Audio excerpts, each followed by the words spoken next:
Well, the Centers for Disease Control and Prevention warned Americans today not to travel to the West African nations of Liberia, Guinea, and Sierra Leone, where hundreds have died in the worst outbreak of Ebola ever.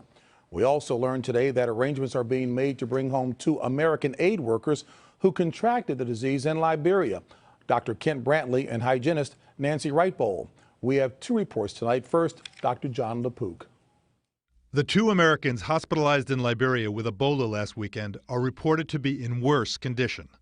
The charity groups they work with say Wrightbowl is now taking an experimental serum. There was only enough for 1 patient, and Dr. Brantley asked that it be given to Wrightbowl. Instead of the serum, the doctor received a blood transfusion from a boy he treated who recovered from Ebola. The hope is the blood contains some protective factor.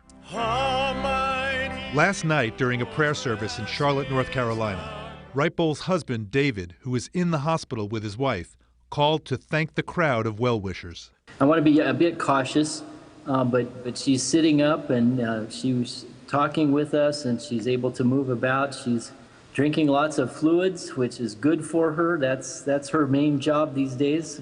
The CDC alert is directed at U.S. residents with non-essential travel to the 3 countries battling the outbreak. There are 20 quarantine stations at airports and other points of entry, staffed with health officers responsible for deciding if a sick person can enter the country. Infectious disease experts believe the U.S. has the resources to control the spread of the virus should it come here.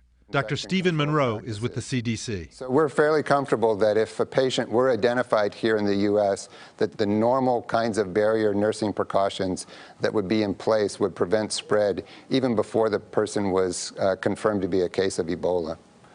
Late today, Emory University announced it is preparing for an American aid worker who contracted Ebola in Africa to arrive in its special containment unit in the coming days.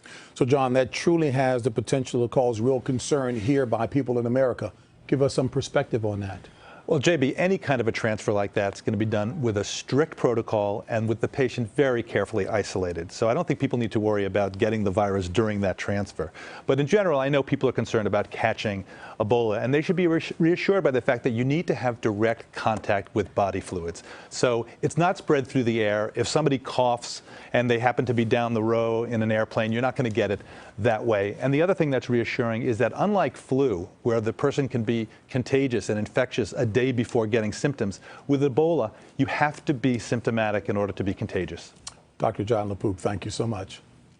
Today, the World Health Organization said the Ebola death toll in Liberia, Guinea, Sierra Leone, and Nigeria has hit 729.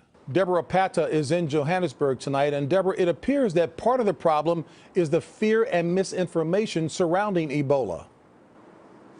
We're talking about a region, James, that has been ravaged by brutal conflicts in the past. Yet Ebola is even more terrifying than war. Many patients won't go for treatment and refuse to go into isolation wards, believing that is where people go to die.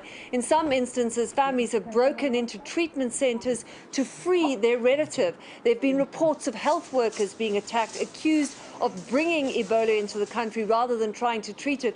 And of course, it doesn't help that aid workers often wear full protective gear, which only adds to the fear. And Deborah, so what are the governments of these countries doing?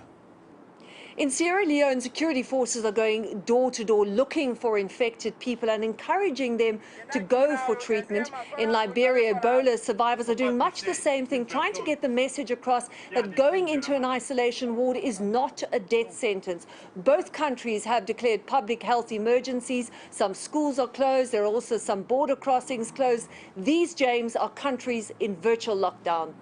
Deborah Pata in Johannesburg. Deborah, thank you very much.